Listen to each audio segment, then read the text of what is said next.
আচ্ছা, এই প্রশ্নগুলো দেখে চেনা চেনা লাগছে কি? পরীক্ষার হলে কিন্তু এই ধরনের প্রশ্নই আমাদের প্রায় কনফিউজড করে দেয়। কারণ কি বলুন তো? কারণ এগুলো হচ্ছে সাধারণ নিয়মের ব্যতিক্রম। তো চলুন আজ এই বিষয়গুলো একদম জলের মতো পরিষ্কার করে নেওয়া যাক। আজকের এই আলোচনায় আমরা ধাতু এবং অধাতুর প্রত্যেকটা গুরুত্বপূর্ণ দিক ধরে ধরে দেখব। বিশেষ করে ডব্লিউবিসিএস, এসএসসি বা ইউপিএসসির মতো পরীক্ষার জন্য যা যা জানা দরকার তার সবই কভার করব।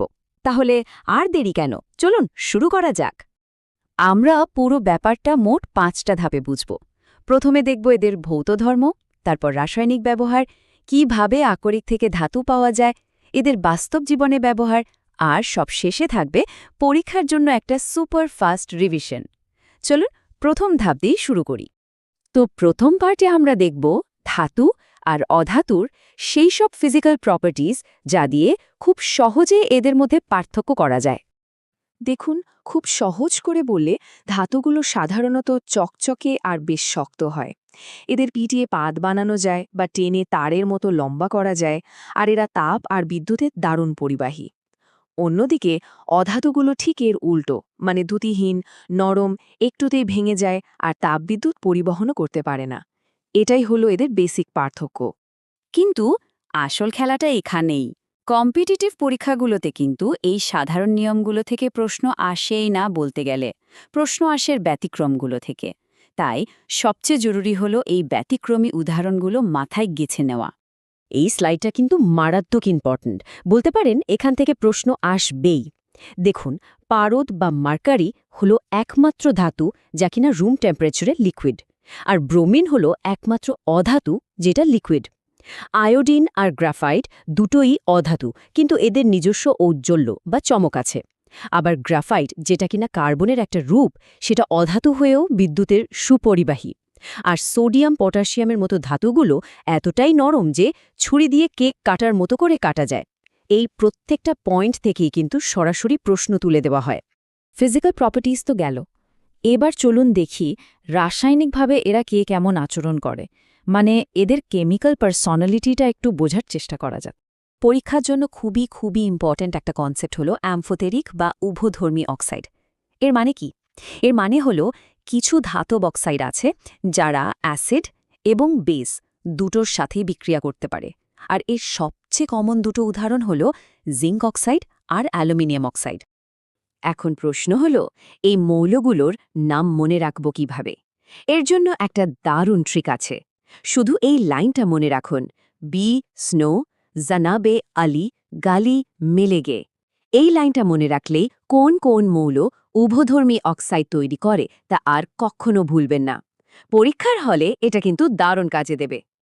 এটা হলো ধাতুর রিঅ্যাক্টিভিটি সিরিজ, মানে একটা লিস্ট যেখানে ধাতুদের তাদের সক্রিয়তা অনুযায়ী সাজানো আছে।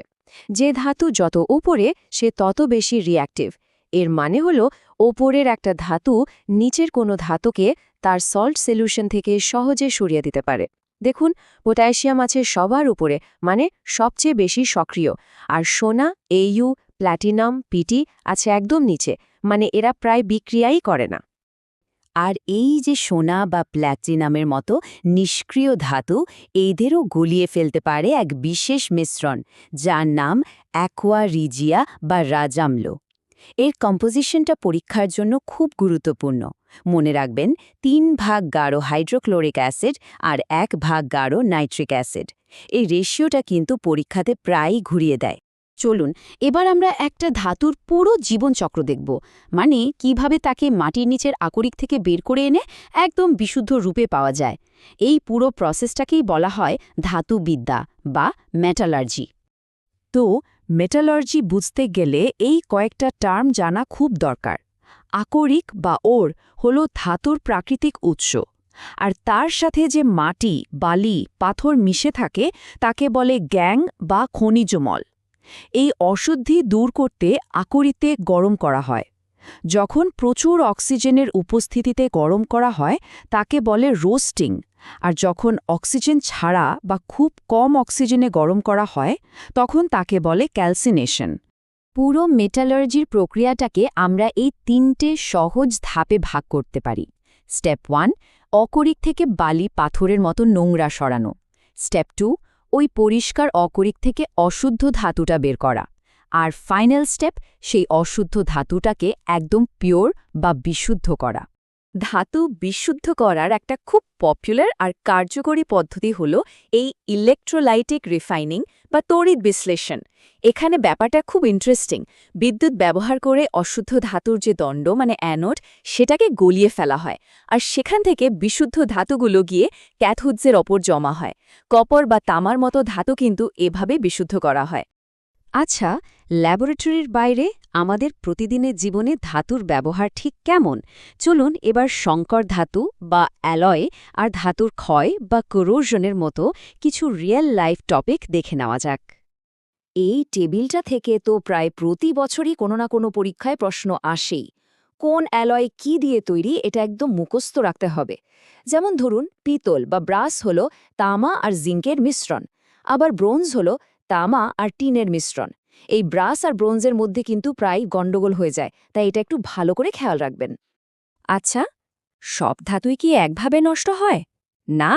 যেমন লোহায় লালচে বাদামি মরিচা পড়ে, রূপোর জিনিস কিছুদিন পর কালো হয়ে যায়, আবার তামার বাসনের ওপর একটা সবুজ ছোপ পড়ে।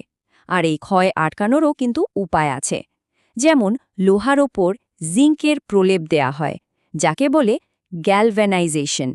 এতে লোহায় আর মরচে ধরে না। তো আমরা আলোচনার প্রায় শেষ পর্যায়ে চলে এসেছি। পরীক্ষার ঠিক আগের মুহূর্তে রিভিশন দেওয়ার জন্য যে পয়েন্টগুলো না জানলেই নয়, চলুন সেগুলোর ওপর একবার ঝটপট চোখ বুলিয়ে নেওয়া যাক। একদম র্যাপিড ফায়ার রাউন্ড। এই লিস্টটা ভালো করে দেখুন। কোন ধাতুর প্রধান আকরিক কোনটা, এটা সরাসরি প্রশ্ন আসে। অ্যালুমিনিয়ামের আকরিক বক্সাইট, লোহার হেমাটাইট, পারদের সেনাবার, জিঙ্কের জিঙ্ক ব্লেন্ড। এগুলো কিন্তু ভুললে চলবে না।